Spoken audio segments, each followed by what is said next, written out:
Why are the most emotionally intelligent, spiritually attuned souls so often born into the most dysfunctional families? Why does it seem that the deeper your sensitivity runs, the more rejected you become by the very people who are supposed to love you?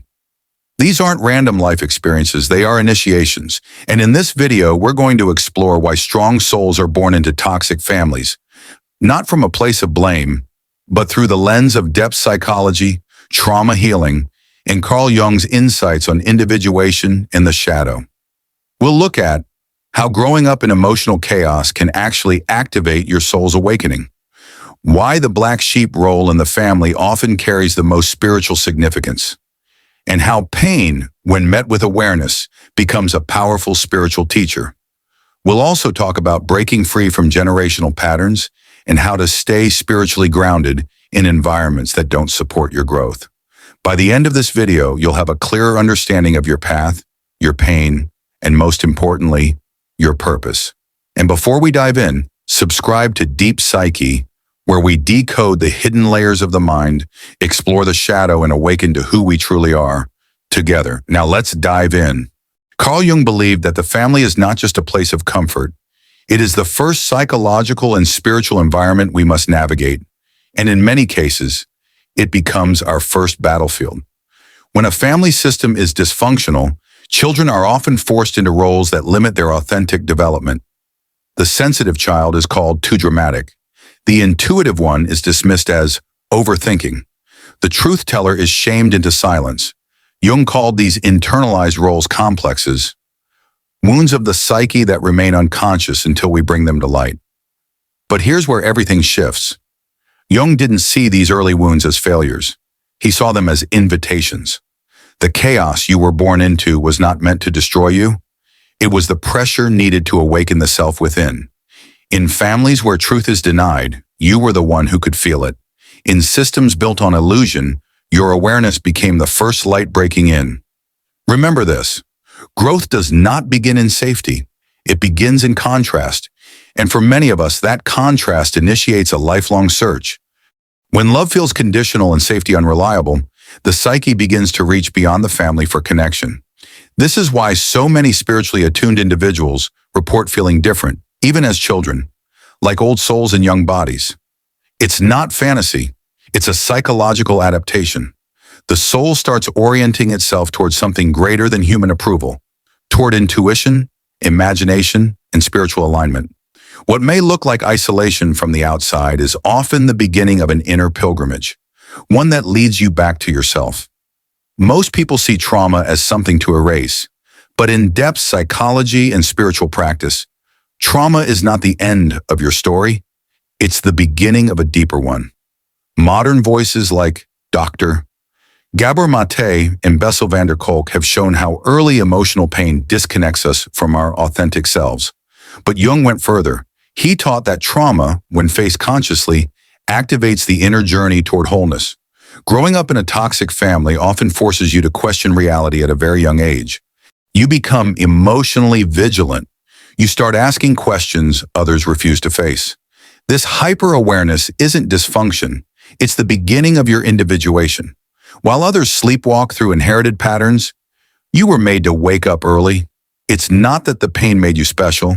It's that the pain made you aware. And awareness is the first step toward the soul's return. In every toxic family, someone is cast out, not always physically, but emotionally. They are the one who questions too much, feels too deeply, refuses to conform. That person is not weak. In Jungian terms, they are carrying the family shadow, the disowned and denied parts of the psyche. Families often project this shadow onto the most conscious member, the scapegoat. But this isn't a punishment, it's a sacred task, because to hold the shadow is also to see it clearly, and to see clearly is to break the cycle. This outsider becomes the first in the family line capable of choosing differently, not by force, but through consciousness. You were never meant to blend in. You were meant to reveal what no one else had the strength to confront. Once you begin to see through the illusion of family roles, something profound happens. You reclaim your own story. And the first act of that reclamation is often a boundary. In toxic systems, boundaries are seen as rebellion. But in truth, boundaries are the shape of selfhood. When you begin to say no, not from hate, but from clarity, you're not turning away from love. You're turning toward your own center. This is where Jung's concept of individuation becomes real. It's not about detaching from others. It's about becoming inwardly whole. From that wholeness, you stop needing validation from those who withheld it. You no longer absorb the projections of people who never face their own wounds. You are no longer available for guilt disguised as loyalty. In this phase, sensitivity becomes wisdom, empathy becomes discernment, and your soul begins to lead, not from reaction, but from presence. And now we arrive at the final threshold, where healing becomes legacy. Jung taught that the self emerges only after confrontation with the unconscious. If you've survived emotional exile, spiritual gaslighting, or generational shame, you've already walked through this fire. But this isn't where it ends. This is where it begins again, with purpose. Your pain prepared you for something greater than survival. It prepared you to become the blueprint for a new way of being. What you're doing by refusing to carry inherited dysfunction isn't just personal healing. It's collective evolution. You were never meant to heal in isolation. The more you embody your truth, the more you resonate with those who need it. Your story becomes medicine. And even if the people who hurt you never apologize, your peace does not depend on their recognition. You've already broken the chain. You are not here to repeat the pattern. You are here to end it with presence, with clarity, and with love. If you've made it this far, hear this. You are not broken. You are not behind. You are not too much. You are exactly where your soul intended you to be. What you've lived through did not disqualify you. It prepared you. And now the choice is yours. Will you rise, not just for yourself, but for the generations to come?